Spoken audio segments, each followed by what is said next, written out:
큰 은혜 받으시기 바랍니다.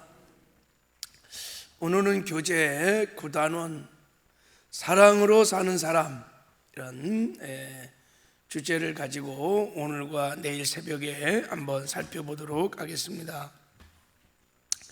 우리가 예수를 믿고 거듭난 다음에 예수님과 동행하는 삶을 살면은 분명히 우리 삶에 변화가 일어납니다. 특별히 포도나무 되시는 주님의 열매가 우리 삶에 맺혀집니다.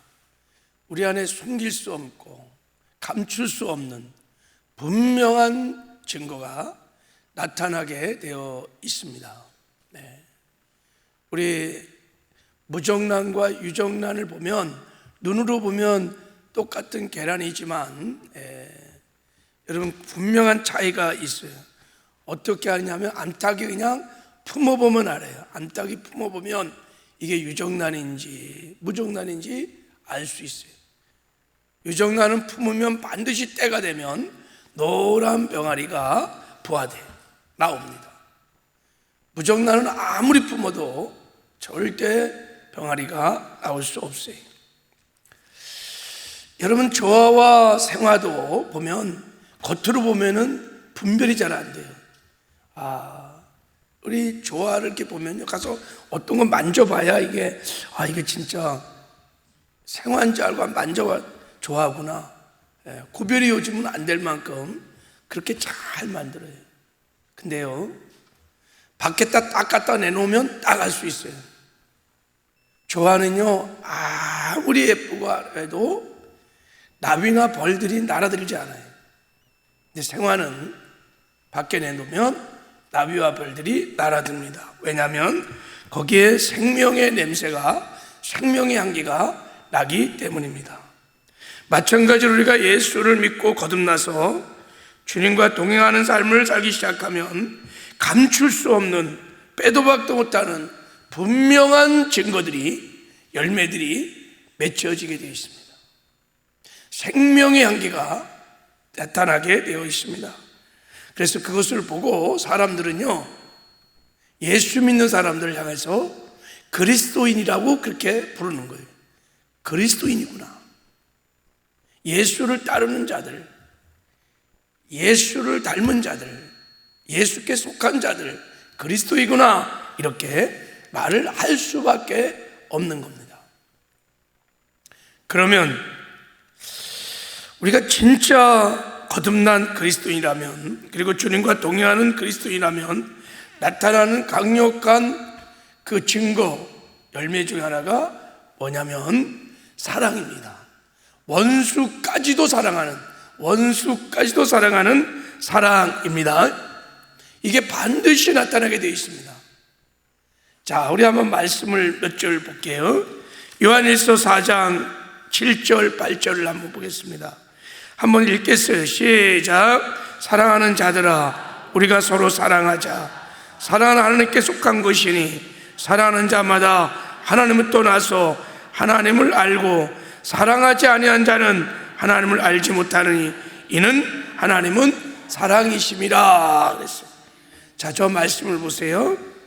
사랑하는 자마다 사랑하는 자는 누구든지, 이런 뜻이에요. 사랑하는 자마다 하나님께로 났다, 거듭났다라는 거예요. 그러니까 거듭난 모든 그리스도는 누구나다 한 사람도 없이 사랑으로 사는 자라는 거예요. 사랑할 수 있다는 거예요. 이게 하나님의 약속입니다. 반대로 사랑으로 살지 않는 자는 거듭난 그리스도인이라고 말할 수 없다는 거예요. 그러니까 거듭난 진짜 크리스찬들은, 리얼 크리스찬들은 여러분 사랑으로 사는 것이, 사랑의 열매가 때가 되면 맺혀진다는 거예요.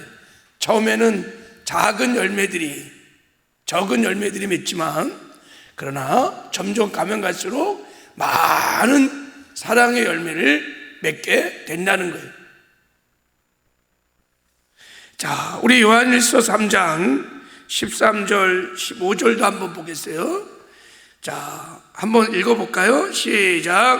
형제들아, 세상이 너희를 미워하여도 이상히 여기지 말라. 우리 형제를 사랑함으로 사망에서 옮겨 생명으로 들어간 줄 알거니와 사랑하지 아니한 자는 사망에 머물러 있느니라. 그 형제를 미워하는 자마다 살인한 자니 살인한 자마다 영생이 그 속에 거하지 아니하는 것을 너희가 아는 바라. 14절 보세요. 형제를 사랑하는 것, 그것이 사망에서 옮겨 생명으로 들어간 증거라는 거예요. 구원받은 증거. 아, 저 사람이 거듭났다는 증거. 그러니까 예수 믿고 정말 구원받은 자들은 형제를 사랑한다는 것입니다. 이게 구원받은 증거예요. 저 사람이 거듭난 증거예요. 천국 간다는 증거예요. 증거. 반대로 사랑하지 아니한 자는 사망에 거하느니라. 형제를 사랑하지 않아, 그러면 사망에 거한다. 거듭나지 않았다, 구원받지 못한다, 천국도 못 간다는 이런 뜻입니다. 자, 15절을 봐도 형제를 미워하는 자는, 즉 살인하는 건데, 영생이 그 속에 거하지 아니하는 것, 그러니까 거듭나지 않았다는 것입니다. 여러분, 이런 말씀을 보면 거듭난 그리스도인은 사랑으로 사는 자입니다. 그게 하나님이 디자인하신 거듭난 그리스도인들의 삶의 방식입니다. 반드시 거듭난 자들은, 하나님의 생명을 갖고 있는 자들은 사랑으로 사는 자들입니다. 그래서 예수님께서 세 계명을 주셨습니다. 자, 거듭난 그리스도인들이 서로 사랑할 수 있기 때문에 세 계명을 준 거예요. 그것도 아카페 할 수 있기 때문에 주신 것입니다. 자, 우리 세 계명 한번 볼게요. 요한복음 13장. 자, 우리 말씀 한번 볼까요? 자, 시작. 세 계명을 너에게 주노니 서로 사랑하라. 내가 너희를 사랑한 것 같이 너희도 서로 사랑하라. 너희가 서로 사랑하면 이로써 모든 사람이 너희가 내 제자인 줄을 알리라.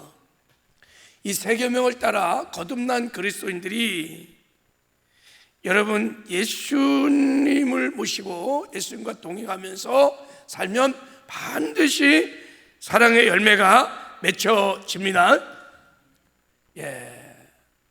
포도나무 되시는 예수님, 사랑의 본체가 되시는 예수님, 거기에 딱 붙어서 우리가 살게 되면 반드시 사랑의 열매들이 주렁주렁 맺히게 된다는 거예요. 그러니까 사랑하는 것이 거듭난 그리스도인들에게는 이게 자연스러운 일이다, 이런 뜻이에요. 가지에 포도나무의 열매가 맺어지는 것은 그냥 자연스러운 거예요. 만약에 우리가 예수를 믿는다고 하면서 여전히 미운 사람은 믿고 나에게 상처를 준 사람은 여전히 용서하지 못하고 그렇게 살고 있다면 그것은 예수를 믿지 않는 거예요. 머리로는 믿는다고 생각하지만 진짜 믿는 것은 아니란 뜻이, 그리고 주님과 동행하지 않고 있다는 거예요. 주님과 정말 동행하면, 포도나무 되시는 주님께 가지가 딱 붙어 있으면 다른 사람을 미워하지 못해요. 잠시 미워할 수는 있어요. 그러나 금방 용서하고 돌이킬 수밖에 없어요. 할렐루야. 이게 거듭난 사람들의 특징이에요. 교재에 이런 이야기가 있어요. 어느 학교에 교장 선생님으로 재직 가신 분이 있었습니다. 그는 어릴 때 형이 일본 사람들에게 직접 맞아 죽는 것을 어릴 때 목도한 거예요. 이렇게 본 거예요. 형이 막 일본 사람들에게 맞아 죽는 것을. 그는 일본 사람을 평생 증오하며 살았습니다. 일본 사람의 일자만 나와도 마음에 막 미움과 분노가 막 죽이고 싶은 적개심이 막 올라왔어요. 괴로웠지요. 고통스러웠어요. 그럼에도 불구하고 막 증오가 막 계속 자기 삶 속에 있었어요. 이런 분이 어느 날 전도를 받고 예수를 믿고 거듭나게 됐어요. 그래서 주님과 동행하는 삶을 사모하며 신앙생활하다가 어느 날 하나님이 고통 중에 괴로워하고 있는 그에게 찾아오셔서 이렇게 물었습니다. 일본 사람이 내게 지은 죄가 크냐? 네가 나에게, 예수님에게 지은 죄가 크냐라고 물었습니다. 이분은 성령을 체험한 이후에 자기 죄를 보는 눈이 열려 있는 상태였습니다. 그래서 이렇게 대답했습니다. 제가 하나님께 지은 죄가 훨씬 큽니다. 이 세상에 저보다 악한 자가 없습니다. 예수님이 내 죄 때문에 죽었으니까 내가 예수를 죽인 살인자 아니겠습니까? 내가 죄인 중에 죄인입니다. 고백을 했어요. 그때 예수님이 다시 물었습니다. 나는 너를 위하여 독생자도 주었거늘 너는 왜 일본 사람을 용서할 수 없느냐? 이 말씀을 듣고 그가 무릎을 꿇고 꼬꾸라졌습니다. 그리고 그동안 일본 사람들을 미워하는 죄들을 다 회개하고 속지 않은 마음으로 이 음성을 듣고요, 교직을 내려놨어요. 그리고 일본 선교사로 헌신을 했습니다. 그래서 일본 사람의 영혼을 품고 그들의 구원을 위해서 눈물로 기도하는 선교사가 되었습니다. 여러분, 어떻게 이런 놀라운 일이 일어날 수 있었을까요? 나는 죽고 예수로 사는 이 복음을 이분이 확실히 믿고 그 복음이 원수를 사랑할 수 있는 능력인 줄 믿습니다. 그 복음이 들어오니까, 그 복음을 믿으니까 원수도 사랑하는 그 좋은 교직을 버리고 일본 땅에 가서 평생 자기 영을 죽였던 사람들을 증오했던 그 영혼들을 위해서 자기의 인생을 드리는 사랑을 할 수 있었던 것입니다. 사랑, 이것은 주님과 동행하는 사람의 감출 수 없는, 숨길 수 없는 분명한 열매 증거입니다. 우리가 잘 아는 사랑의 원잣단 손양원 목사님, 자기 두 아들을 죽인 원수를요 용서했습니다. 용서할 정도가 아니라 감옥에 갇힌 그 원수를 건져내서 그래갖고 양자로 삼았습니다. 그리고 훌륭한 주의 종으로 양육해서 나중에는 자기의 전부를, 재산을 다 물려줬어요. 이런 사랑을 어떻게 할 수 있습니까, 사람이? 손양원 목사님이 예수 믿고 완전히 거듭났고, 그리고 나는 죽고 예수로 살아 주님과 동행하는 삶을 살았기 때문입니다. 할렐루야. 우리가 진실로 예수를 믿는다면, 그리고 주님과 동행한다면 사랑의 사람이 될 수밖에 없습니다. 사랑을 할 수밖에 없습니다. 그러나 내가 예수를 믿는데 사랑이 안 되고 용서가 안 된다면 우리는 믿음을 한번 점검해 봐야 돼요. 나는 정말 예수를 믿는가? 우리 지금 계속해서 예수를 믿는다는 것이 무슨 뜻인지를 설명했습니다. 나는 정말 예수를 믿는 사람인가? 나는 예수를 믿고 예수를 내 마음의 주인으로 모시고 예수과 날마다 동행하는 삶을 살고 있는가? 내 믿음은 구원받은 정말 참 믿음인가? 천국에 갈 수 있는 죽은 믿음이 아닌 정말 나는 산 믿음을 갖고 있는가? 한번 자기를 점검을 해봐야 합니다. 그래서 이 교재에 보면 먼저 우리는 사랑으로 살고 있는지를 점검해 보라는 거예요. 우리 교회는 사랑하며 사는가? 한국 교회는 사랑하며 사는가? 사랑을 한번 점검해 보라는 것입니다. 교재에 나온 내용으로 우리는 사랑의 삶을 살고 있는지를 한번 점검해 보면요, 자, 거기에 이런 이야기가 있어요. 초대교회 터툴리안이라는 교부의 글에 보면 초대교인들은 종종 불신자들에게 전도할 때 당신들은 그리스도인들처럼 사랑하는 사람들을 본 일이 있습니까? 이런 말로 전도를 시작했대요. 서로 사랑하는 것이 초대교회는 그냥 일상의 삶이었어요. 모든 사람들이 저들은 정말 사랑하는 사람, 세상과 구별된 대조적인 공동체를 갖고 있었어요. 그게 일상의 삶이었기 때문에 그렇게 전도할 수 있다는 거죠. 그럼 지금 우리가 이렇게 불신자들에게 전도할 수 있을까요? 이런 식으로? 자신이 없죠, 그죠? 자신이 없어요. 이렇게 전도 잘 못합니다.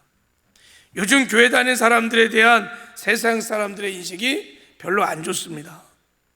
다 말만 잘하는 말쟁이들. 세상에서 볼 수 없는 사랑의 사람들, 사랑의 공동체라고 생각하는 사람들이 별로 없어요. 오히려 교회를 심지어 싸우는 곳이라고 늘 생각하는 사람들도 많이 있어요. 언젠가 지하철을 타고 가다가 얼굴이 붉어진 일이 있었습니다. 지하철 안에 승객끼리 큰 소리로 싸우고 있는데 보다 못한 어느 할아버지가 그들을 향해서 이렇게 호통을 치는 것이었습니다. 왜 여기서 싸우는 거야? 여기가 교회인 줄 아냐? 참 우스운 얘기 같은데 이것이 세상 사람들에게 비춰진 지금 현대교회의 모습이라는 거예요. 그러면 교회 안에는 어떨까? 교회 밖에서는 그렇게 세상 사람은 그렇게 보는데 교회 안에는 어떨까? 요즘 세상 사람들만 교인들을 싫어하는 것이 아니라 교회에 다니는 사람들조차 교인들을 무서워합니다. 교인들끼리 마음을 열고 마음과 아픔과 고민을 다 나누고 그렇게 기도하는 것이 어렵습니다. 목장에 모여도 자신이 아픈 이야기를 못해요. 아니 안 해요. 얘기를 하면 그 이야기가 온 교회에 퍼져서 오히려 상처가 됩니다. 이게 현실이라면 교회 안에 심각한 사랑의 문제가 있다는 것을 지금 말하고 있는 것입니다. 교제 유기성 목사님의 경험한 목회 이야기죠. 제가 목회하던 교회에 열해 동안 정직하게 사업을 해온 분이 있었습니다. 그는 누구보다도 정말 예수 믿는 사람답게 살았습니다. 어느 날 밤늦게 그 권사가 저를 찾아왔습니다. 이야기인즉 사업이 부도 직전이라는 것이었습니다. 아무리 애를 써도 회생할 가능성이 없었습니다. 절박한 상황에 저에게 기도를 부탁하러 온 것입니다. 저는 권사님에게 제가 기도하는 것은 물론이고 우리 고유들에게 다 알려서 권사님 합심하여 기도할 것을 요청해도 되겠습니까? 물었습니다. 그랬더니 권사는 고개를 힘없이 저으며 다른 성도에게는 절대 알리지 않았으면 좋겠습니다, 목사님. 그리고 방을 나가면서 다시 한번 저에게 다짐을 받았습니다. 목사님, 절대 다른 사람에게 말씀하지 마세요. 그러면 저 교회에 안 나올 겁니다.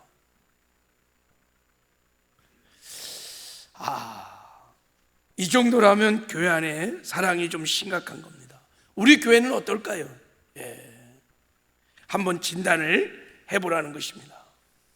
자, 나의 사랑의 점수는 어느 정도일까? 우리 교회 사랑의 점수는 얼마나 될까? 우리 한국교회 사랑의 점수는 얼마나 될까?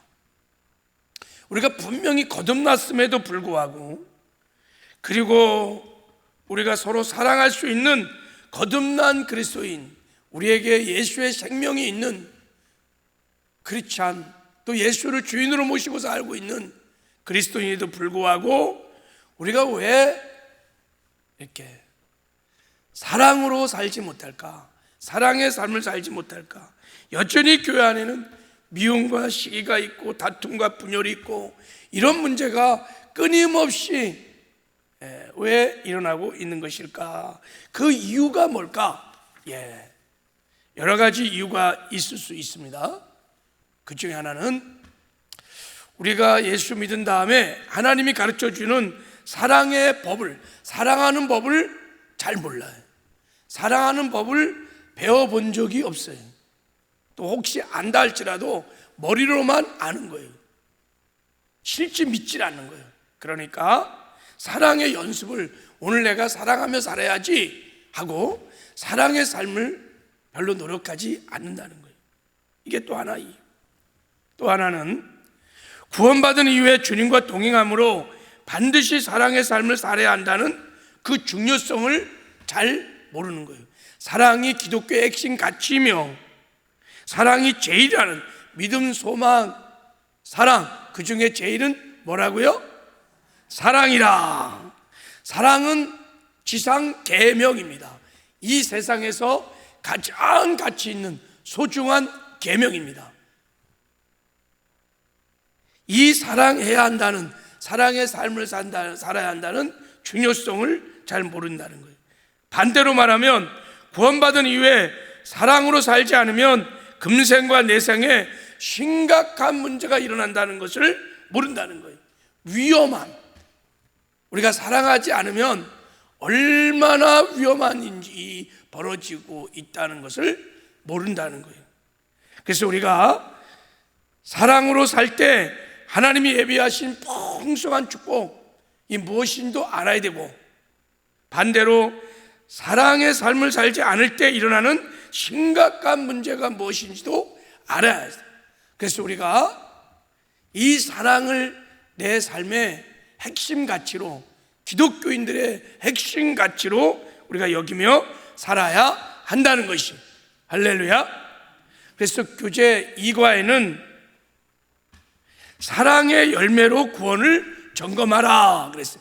사랑의 열매로 구원을 점검하라. 무슨 말이에요? 우리의 구원이 사랑의 삶과 관계가 있다는 거예요. 우리가 구원을 이루어 천국에 들어가는 것이 사랑의 삶과 관계가 있다는 거예요. 많은 성도들은 이렇게 생각합니다. 구원받는 데는 믿음이 필수다. 믿음으로 구원받고 믿음으로 천국 간다, 그렇게 생각해요. 사랑은 선택의 문제라고 생각한다. 예수 믿으면 천국 가는 건 당연하고 사랑하지 못한 것은 책만 받는 정도라고 생각을 한다는 거예요. 이것이 굉장한 미혹입니다. 나의 삶에 사랑의 열매가 있으면 천국에 들어갈 것입니다. 그러나 반대로 사랑의 열매가 없으면 들어가지 못할 수도 있는 위험한, 아주 심각한 문제가 일어날 수 있습니다. 사랑의 삶이 우리의 구원과 관계가 있습니다. 할렐루야. 그럼 반드시 우리는 이 땅에 사는 동안에 거듭난 이후에 사랑하는 법을 배워서 사랑하는 삶을 살아야만 합니다. 자, 우리 사랑의 삶이 우리의 구원과 관련이 있다는 말씀을 몇 가지 좀 살펴보겠습니다. 자, 먼저 마태복음 5장 22절. 자, 마태복음 5장 22절 한번 읽겠습니다. 시작. 나는 너에게 이르노니 형제에게 노하는 자마다 심판을 받게 되고 형제에 대하여 라가는 자는 공에 잡혀가게 되고 미련한 놈이라는 자는 지옥불에 들어가게 하리라. 예수님이 말씀하셨어요.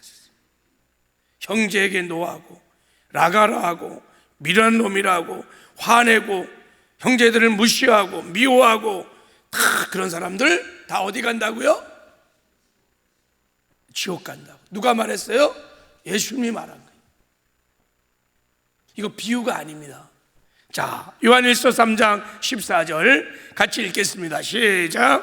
우리는 형제를 사랑함으로 사망에서 옮겨 생명으로 들어가는 줄 알거니와 사랑하지 아니한 자는 사망에 머물러 있느니라.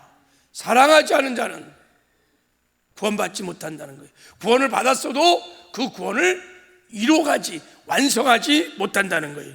그럼 어떻게 되는 거예요? 그럼 천국 못 가요.